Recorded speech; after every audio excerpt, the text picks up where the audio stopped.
श्री अष्टावक्र गीता अध्याय 3. अष्टावक्र म्हणाले, आत्म्याला तत्वतः एक आणि अविनाशी जाणूनही तुझ्यासारखे आत्मज्ञानी आणि धैर्यवंताला अजूनही धन कमवण्यात रुची आहे का? आश्चर्य आहे की शिंपल्याच्या अज्ञानाने चांदी आहे असा भ्रम निर्माण होतो, तसाच आत्म्याच्या अज्ञानामुळे विषयभ्रम झाल्याने लोभ निर्माण होतो. ज्या आत्मरूपी सागरावर हा संसार तरंगाप्रमाणे स्फुरित होत असतो तो आत्मा मी आहे हे जाणूनही तू दीनवाना का पळत आहेस? अत्यंत सुंदर आणि शुद्ध चैतन्य रूप आत्म्याबद्दल एवढे जाणूनही कोण कसा इंद्रियांच्या विषयात अत्यंत आसक्त होऊन मलिनतेला प्राप्त होतो ते ध्यानात घे. सर्व भूतात आत्मा आहे आणि सर्व भूते आत्म्यात आहे असे ज्ञान असूनही मुनीला माया ममता निर्माण होते, हे आश्चर्यकारक आहे. परम अद्वैतात आश्रय घेतलेला आणि मोक्षाकरिता उद्युक्त झालेला पुरुषही कामातूर होऊन कामक्रीडेच्या विचाराने व्याकुळ होतो, हे मोठे आश्चर्य आहे.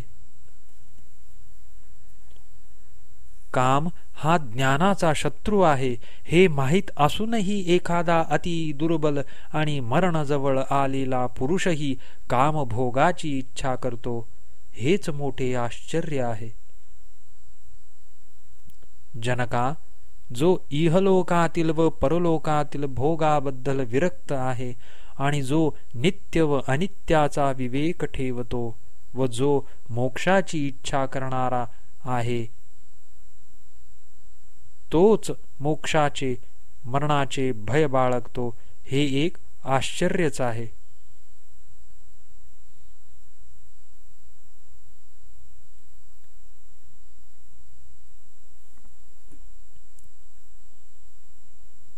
ज्ञानाला उपलब्ध झालेला धीर पुरुष भोग भोगताना किंवा दुःख सहन करतानाही नित्य केवल आत्म्याला पाहत असल्याने प्रसन्नही होत नाही व रागावतही नाही.